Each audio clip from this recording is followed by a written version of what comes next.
sa bahagi naman ng Cainta at Antipolo, hindi pa rin kasi mapasok ng mga rescue team ang karamihan sa mga looban, mga eskinita ng mga subdivision na nakakaranas pa rin naman ng hanggang dibdib na tubig baha. Yan, no? Pagsapit ng Marcos Highway, daan-daang mga residente na ang mahigit isang araw ng stranded. Lubog pa rin sa tubig baha ang mga daan. Mga 6x6 trucks, hirap din sa pagdaan sa lugar. Sa bahaging ito ng Phoenix Avenue, nagmisulang lawang daan hanggang dibdib pa rin ang tubig baha sa Karangalan Village. Marami pa rin ang lumiligas. Meron pang mga bitbit na sanggol. Natrap pala sila sa loob ng eskinita. Hindi na nakuha papasukin ng mga rubber boat. Alas 5 na ng hapon na mapasok ng mga amphibian vehicle ng Army ang village. Nakabalagpag kasi doon ang mga kotseng inanot ng baha. Bangka, sabi nila bangka. Ay, may bangka na dumating.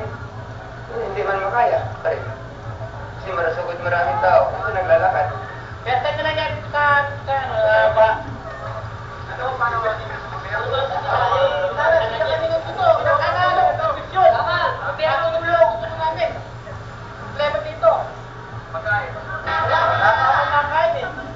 Sa Antipolo Marcos Highway naman, lubog pa rin sa tubig baha ang mga pribadong subdivision.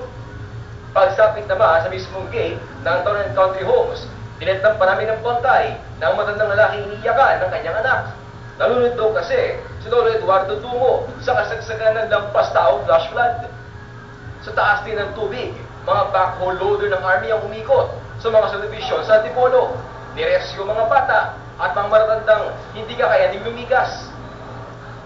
So ngayon, Alex, tuloy pa rin may ginagawang pag-rescue ng ating mga kasama sa Philippine Army, meron sa Philippine Red Cross at Marines, habang tuloy pa rin naman ang kanilang pag-monitor at pinagkakaroon ng sitwasyon ngayon dito.